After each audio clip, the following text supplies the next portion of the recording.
Going live, you're How's our live. angling over there? Are we good? Yes. Okay. Hello, YouTube. Uh-oh. We'll hope this doesn't freeze. Did you reset the router? I did, Okay. yes. So we'll hope this doesn't freeze today.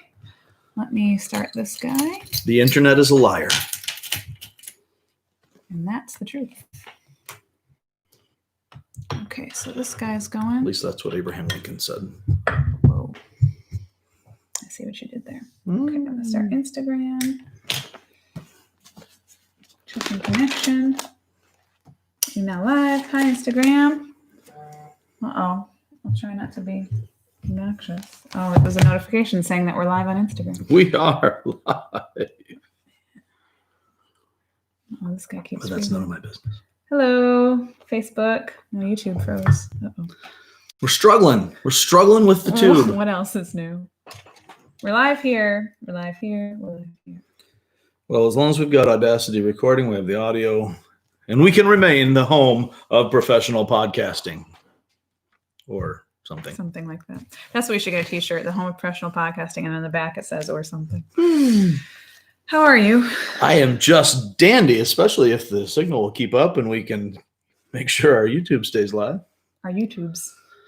Yes. How are you? I'm okay. I like the weather today. You have been struggling with some internet posting issues and stuff. I have. It's been I driving you apologize crazy. to anybody Technology's driving you crazy. who's gotten used to the pastoral prayers every day. I've been trying to post them, but I don't want to go. So we'll figure it out because Rich is putting in the time to do those. There So are things that you control and things that you do not. And I have learned that the hard way. there are so many things that we do not. But one thing we always do control, our attitude. We get to choose humility or pride. That's true. Which Doesn't always seem like you do. back to Acts chapter 12. How are you going to act? I see what you did there. Yeah, so It doesn't always seem that way because it's easy to let your feelings drive and then you feel like you have no control over how you act. absolutely. And you know, I think that's one of the problems that we run into. That's probably not what we're talking about today. I just wanted to bring that up. Probably not. But with modern Christians in general, I think we run into that issue of letting our feelings drive. Mm-hmm. And so we've been told. I have never. We've been told for so long about these feelings, you know, and I think that it kills marriages. We think that love is about feeling these affections and feeling loves, and I shouldn't even say affection because that's a different dynamic even than the feelings, than the emotions of it. I can have an affection for my wife when I'm not feeling in love. I still value her and cherish her. She might really tick me off in that particular moment. More often it's the other direction, but the reality is when we look at how life works, when we focus on our feelings, we become to a large extent detached from what is an ontological reality, an objective external truth. And so that's why it's so important for us as Christians. As Christ followers, we recognize that we're not talking about. It's funny. I was just actually thinking about this morning during my devotions. We're not talking about religion, a set of actions and beliefs that we adhere to. There's reason beyond that, and we have over the years separated reason and religion a lot of the time. So there's a reason that goes beyond religion, a rational thought, a logical thought. But there's a reality that's beyond reason. It's beyond the rational, materialistic things that we can explain with our senses. And that's where we find Christ. That's where we find the truth, the reality of Christianity. It's a blending of our rational, reasonable, logical thought and faith, where we believe, we know for certain things that we can't actually see. So there's an interaction of those things of faith and reason.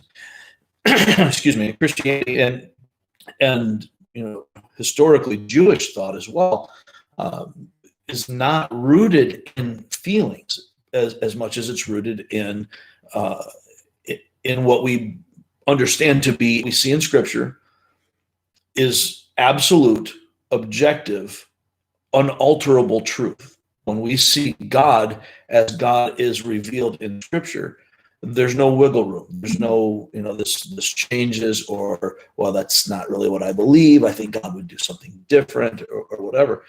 And it's not a matter of beliefs that we choose to adhere to or assent to, so that my beliefs are essentially equal to somebody else's beliefs. We just choose different paths. That's not at all what Christianity says. We are saying, as Israel of old said, there is one God, one truth, one reality. All else is falsehood. All else is a lie. And so when we look, just to swing back to what we're going to be talking about today, this sermon on the God of angels and worms, as we're looking at humility and pride, it's a matter of getting on board with reality, of seeing myself from an external objective position before a holy God. When I recognize who I am in relationship to God, then I see myself for who I actually really am. I see myself in that external reality, that external truth that reflects an actuality, rather than how I want to see myself, or how I see myself by comparison with other humans. And we've talked about that before. People that say, well, this is my reality. This is my reality. Well, actually, it's not one reality. You're just looking at an internal perspective. Right. And we can use that phraseology if we're all understanding that we don't actually mean reality. When we say my truth. Right. We're not talking about truth. We're talking about how you feel. How I feel, how I perceive that truth. I can say it's my truth to the extent that I take hold of it, I take ownership of it. But there's one truth, there's one real, there's one fact. Just when people say there's two sides to every story, yeah, but only one of them is true. Right, and it may be that neither of them are right. And that, because sometimes there's 17 sides to a story. Exactly, and can make some movies out of that. But the law of non-contradiction is something that is actually rejected in some circles in our postmodern society, that two opposing claims cannot both be simultaneously true. So there may be two truths, and we see this a lot in our understanding of politics, and as we observe the world around us, we may see two things. In history, oh my goodness, we see this so often where we want to paint somebody in this reductionist way that says this particular person in history is either all evil or is all good. Right. So George Washington is a hero, Abe Lincoln is a hero. They're all good. They have no downside, no bad side. No flaws. Or, wait a minute, they're all, George Washington was a slave owner, therefore he's all wicked all the time. There's no redeeming value. But that's not how reality works for any of us. None of us are flawless. None of us are perfect. We are all, as human beings, nuanced. There's good and there's bad, and it's swirling together. We are simultaneously, even as Christ followers, having been redeemed by Christ, set right with him, so that we have been made children of God. The Bible calls us saints by declaration, not saints because we've got everything figured out and the church has given us a special status. Not that at all. But what we do see is that scripturally, as a Christ follower, I'm simultaneously saint and sinner. In fact, the pastoral prayer videos that we've been doing, we've gotten to Romans 7, and that's really where that kind of swirls together and creates this internal tornado for Saul, or for Paul. Sorry, in Acts, so Saul, Paul goes back and forth. So it's this idea that I'm who I am joyfully conforms with the will of God. That's what I want. I have this joyful concurrence with God's will in my inner person because I belong to him. And so the Holy Spirit in me desires the things of God. And everything about me, about who I truly am, desires the things of God. And yet I still have this battle where I'm fighting against this person that I'm not anymore. And I don't want it, and I don't like it. I actually hate it, and I keep doing it. I keep falling into these thoughts, these dark places of the mind and the heart and the soul, and of the hands and feet, that I don't want to be. And if I don't want to be there, if that's not what I want, then I'm only confirming that the law is good, and that what God has revealed is right. And it's also a testimony that if I'm struggling with that, if I don't want it, it's a testimony that the Spirit is working inside of me, because unregenerate people don't do that. The sinful heart is hostile to God. So the mind controlled by my flesh does what it desires to do. And until something tells me, whoa, you don't get to do what you want to do, there is a right, until I get to that place, then I'm not even thinking about that. Right. And until my heart and my, go back to a word we used earlier, affections change so that I desire the things of God rather than the things of human nature, of natural flesh. Until that desire, that affection changes, which only changes when God reaches in and changes it for me, then I don't care. I can see it. I can know it. It doesn't bother me because I am essentially, for all intents and purposes, God, which brings us back to where we were in Acts chapter 12, whether we see ourselves as of primary importance, our own viewpoint, our own good, our own desires as we see them, or whether we see God as that primary thing. And so when we lift ourselves up in importance, in our estimation of ourselves, if I think I'm better or more important than I am, then that is by definition pride in a biblical sense, and that I'm wrongly seeing myself. Right. I'm not understanding the reality of who I am before a holy God, and that changes everything about life. Couldn't it be argued? I'm just gonna, stir the pot here. Couldn't it be argued that? It's good because podcasts get boring if we really agree. Right, on we got everything. 30 minutes. We here, got to do folks. some stirring of pots. I have to make baked beans later, so that's why I'm Ain't gonna nothing wrong with that. Stirring lots of pots. Couldn't it be argued that someone could just say, well, that's just you're in your humanness, you have a conscience, and you know Sure. not to do bad things because let your conscience be your guide. People who aren't Christ followers, most of them probably aren't going to think it's okay to go murder someone. Right. And so couldn't somebody say, well, that's just my human nature. I just think I know right and wrong. Sure. The biblical worldview would say that that's less your human nature than it is the divine nature in you, that you're created in the image of God. And so that conscience is God's general grace to everyone, that he's put himself into each one of us when we were conceived, so that we have the ability to judge right and wrong. The problem becomes, and this is what Paul recognizes, is not that I don't know the difference, Right. it's that I'm powerless to actually do anything about it. I see what's wrong and I don't want to do that wrong, and I do it anyway. Whereas in my flesh, I see that wrong and I want to do that wrong. I might not have anything pulling me against it. We can pretty much universally agree that murder is bad, right? I mean, I don't know of anybody that says, other than in specific situations where we explain it away, that's why people get so upset if you call abortion murder, because we know instinctively that murder is wrong. We want to deny that abortion is actually that, but it is. There's no way around that. But what we don't want to do is say, okay, here, I am on the wrong side of this. So we redefine things, we change things. What ends up happening is, while we all know that murder is wrong, murder still happens. We still do that, right? And there are 1,000 different ways that comes up, where somebody that we might see as otherwise a good person then ends up, in the throes of passion, or who knows, whatever else, ends up murdering someone, right? These things happen. It doesn't make it good. It makes it reality.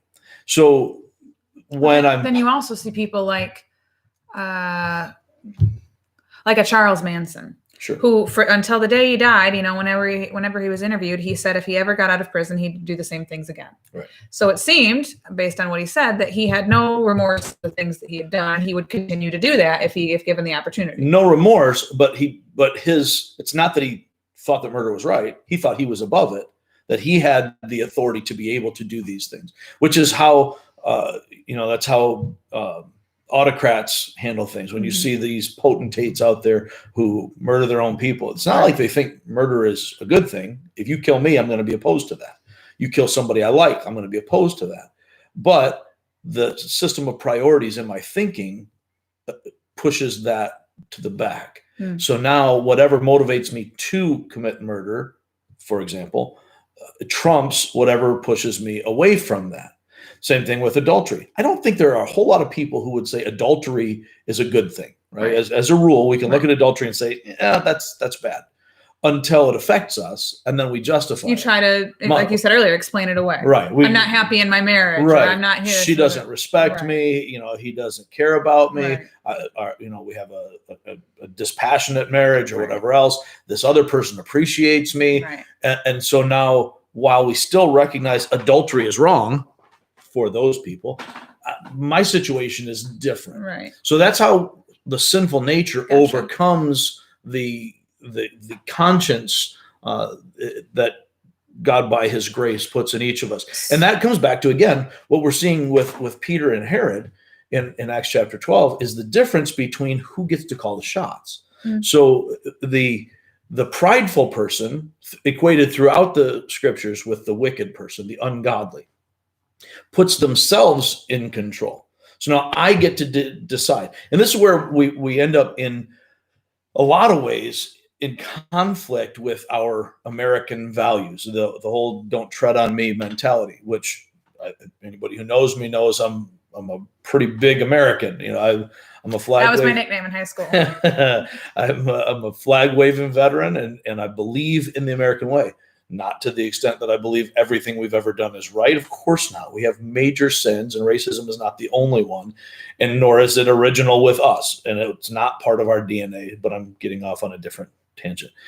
But we run into this problem when our Americanism says, ain't nobody telling me what to do. I run my own life. I'm a grown person. I do what I want. And yet, I don't need no man.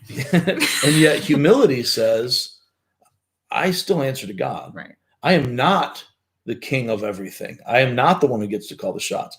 And on top of that, if you're serious about following God, if you're serious about submitting to his authority, he says repeatedly in scripture, we've seen it a lot in Romans 13. We see it in 1 Peter, like chapters 2-5, that we're called to submit to authority, even ungodly authority, even wicked authority. How do we do that? Well, we can only do that when we are doing it as if we're submitting to God and not to human authorities. So that doesn't fit well with the American, libertarian mentality of I get to do whatever. Because that goes from a small scale to a large scale. Right. I mean, if we're going to talk about, today, a lot of people aren't happy with the governor of Michigan, right. Or the president of the United States, or whoever. But I'm saying, from a small scale, she has authority over our state. You know, the laws in our state. So I might not agree with everything. I might not be thrilled about everything. Right. But I'm not. And there's a lot of I'm trying not to say gray area, but I don't have a better way right now of saying it. There can be a lot of gray area, a lot of variance in working out how do we apply that, because human authorities are by nature human, right? They're inconsistent, they're imperfect, and so there are going to be a lot of times, and I think we're seeing this right now with some of the executive orders and restrictions related to COVID-19 in our state, in Michigan. And I think probably across the board, because anywhere you have human authorities, you can have this, where some of the things are self-contradictory. So to comply with this area, this other area either is in contrast with that, in conflict with that, or it is nonsensical. And so that happens with all sorts of things. We have so many laws on the books, you can't really follow them all. In fact, a number of years ago, I had a friend I went to high school with who happens to be a state building inspector. He's kind of a big honcho guy. And he came in just as a favor, not officially, but just looked through our building to see what we needed to do. This is in our previous location to get our full occupancy, to get everything, where we needed it to be. And so he came through this list because the code book's like $300 and it's, it's a massive book. And our building, we had two different building inspectors. It had changed personnel at some point along the way. And they're telling us different things. Well, my friend Ted came in and he gives us another whole list. I'm like, Ted, what exactly matters here? Because what you're saying doesn't match what he's saying, which doesn't match what the first guy said. Right. And he said, realistically, I'm telling you what I see. Everybody who looks at it is going to give you what's most important to them. But the law, the code, is too big for anybody to be able to inspect every part of it, to see Sure, every yeah. part of it. You're just not going to be able to do that. And same thing in compliance. You're going to have a hard time being able to find all of the details, even as a professional. So this is what I do. This is what I do all the time, every day. And I can tell you, I can go into almost any building in the state right now and find non-compliance if that's what you're looking for. And we run into that kind of an issue anytime we're looking to submit to earthly authority, which we need to do, want to do. That's how we honor God. We do this out of reverence for Christ. But it's always going to be a give and take and imperfect thing. It's and tensions. We've been wrestling with this as churches, for example, when we know that we're called to gather together. And yet in this season of the pandemic, we have been, I'll use the word restricted from that for love of neighbor, for the general benefit of all. And now it's been going on for a while. Well, we're starting to figure out some more things about the coronavirus. We don't really understand it fully. We still don't. The science keeps shifting as we observe things because we just don't know. We're still trying to find things out, which is why we need to all give our governing authorities a little bit of a pass. Their job is harder than yours. Right. It's easy for us to sit out here and take pot shots and say, well, the governor should have done this or the president should have done that. Yeah, they're sitting in the seat. You're not. It's super easy for me to sit back on Monday morning and say, boy, coach made the wrong call in that play. Right. That's not that hard. When you're actually the person in the arena, as Teddy Roosevelt described it, that's where the glory is. That's where the hard part is. That's where the difficulty, the pain, the suffering, and all the joy, that it happens when you're actually in it. Anyway, I'm taking rabbit trails here, and I don't mean to do that. As we're trying to wrestle with as churches, how do we balance our obligation, our responsibility to gather together? That's a command of the Lord. That's the nature of the church, with safety and love of neighbor, submission to authority.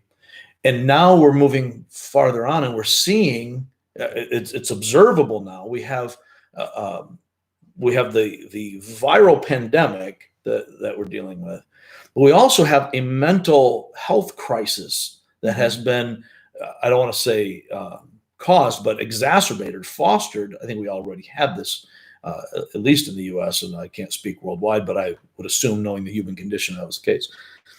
But it's been exacerbated by the isolation that comes from this. So now, the unknown. And the unknown. And so when you don't have your supports, this is why you see gyms and golf courses and any number of things opening up, even here in Michigan, where we're still, we just now got elevated to what our state's referring to as phase 4, stage 4, where we're able to open up some things. But even prior to making that declaration, we opened up some things because people need, for mental health reasons, aside from the economic reasons, and those are big because that affects all the rest. There are mental health reasons why people would say, hey, we gotta get people moving. We got to get people interacting. We need to have that social contact. Yes, we need physical distancing. There's a shift lately, which I think is the right shift, away from the phrase social distancing toward the phrase physical distancing. We want to keep a social connection, but physically stay apart. So as we're dealing with, with just the progress of time, the sure, certain mental health crisis, and we see this in the church as a spiritual health crisis. This is much bigger. We have eternity at stake. This is a big deal. But as we see that for sure impacting people, as opposed to the possibility of catching this virus, which is physically deadly, but not eternally deadly, then you have a conundrum. You have to start wrestling with, how do we play this stuff out? Always with the idea that I need to not think I have all the answers. Wisdom does not begin and end with me. So the Christian principle of submission to one another out of reverence for Christ, from Ephesians 5:21, is a succinct statement of that, but it's throughout. But I need to submit to their authority in humility, as if submitting to Christ. I need to wrestle with, how do I play this out? And remember that ultimately I have to surrender to the Lord first and foremost. So that's the authority that matters most. And I got to wrestle that stuff out. If I put myself on the throne, and I think we talked about this, I don't know if it was a previous podcast. I know you and I had talked about it, and I've talked about it with some others. If we just pick and choose, we decide, well, this law is a stupid law. I don't have to comply with a stupid law. Well, then we're not any better than rioters or anarchists, other than by degree. So I'm not burning buildings, I'm not looting, but I'm still deciding I don't really have to submit to authority if I don't feel like it. If it doesn't make sense to me, then it becomes anarchy again. I put myself on the throne. That was the problem in the book of Judges. Everyone was doing what they considered right in their own eyes. My conscience guides me, my own beliefs, my own set of values, without an external standard. They were ignoring the law of God. They were ignoring the judges that God had put over the people. And so now, today, we face those same issues. We always have. It's never really changed. Is my will, my priority, my values going to be more important than the standard that God has given, the objective external standard that's out there? And when I do that, I'm exalting myself over God, my priorities, my purposes, my will, my desires. That becomes more important. My privilege, whatever that particular need is or perception is that I want to maintain according to what I want. And we can word it all kinds of different ways, but it still comes down to, I'm calling the shots. I'm on the throne rather than God. Most of us wouldn't say that aloud, but that's where we start falling into exalting ourselves. And when we do that, we create idols of our own will. We create idols of our goals, our passions, our desires. We create idols of ourselves. God's in the business of smashing idols. So those who exalt themselves, he humbles. And those who humble themselves, he exalts.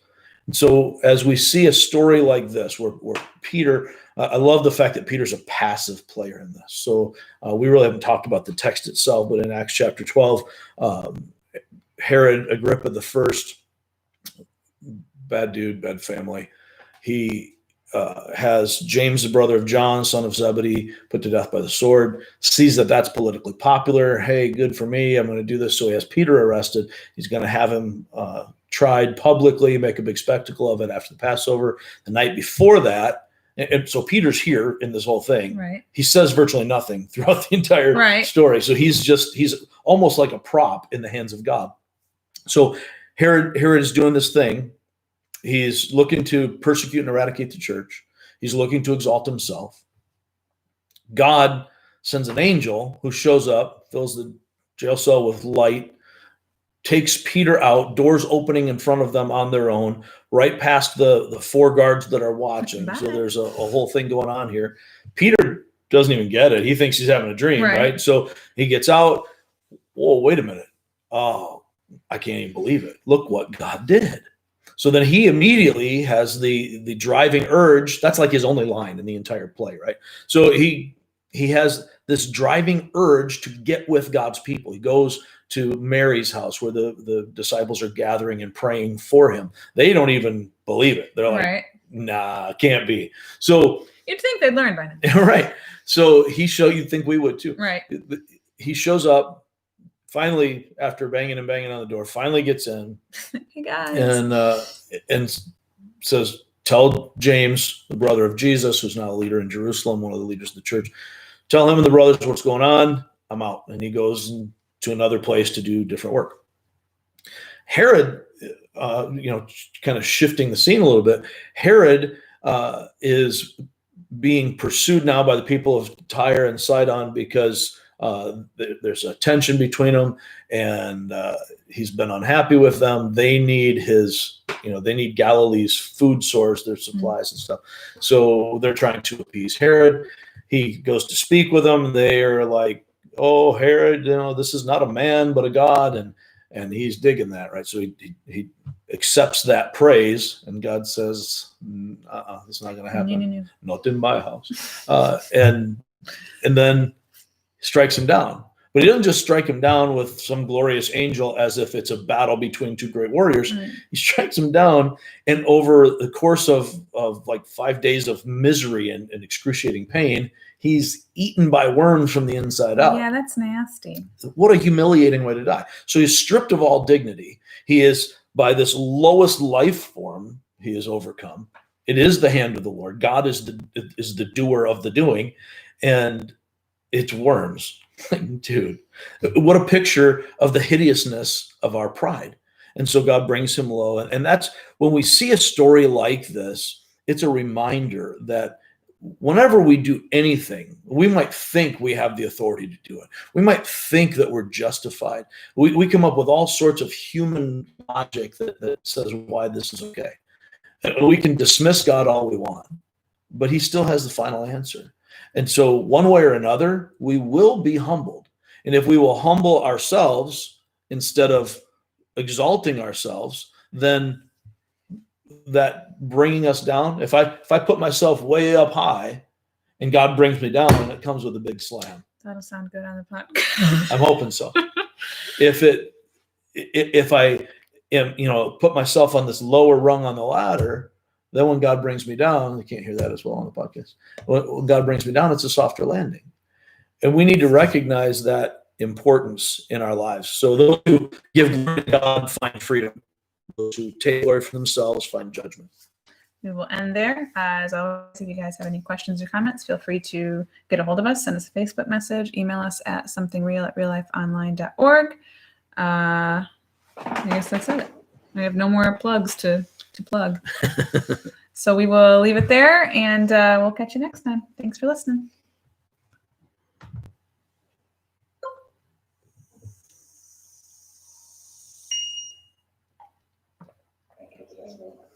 Hello, Facebook and YouTube first. Did it do that before? Or is that a new thing? What? Where it started the play? It's always done that. I wonder if I had the volume down before. And Emma turned it up when she was playing. Oh. She got this new app, an actual paid app. We don't have that very often.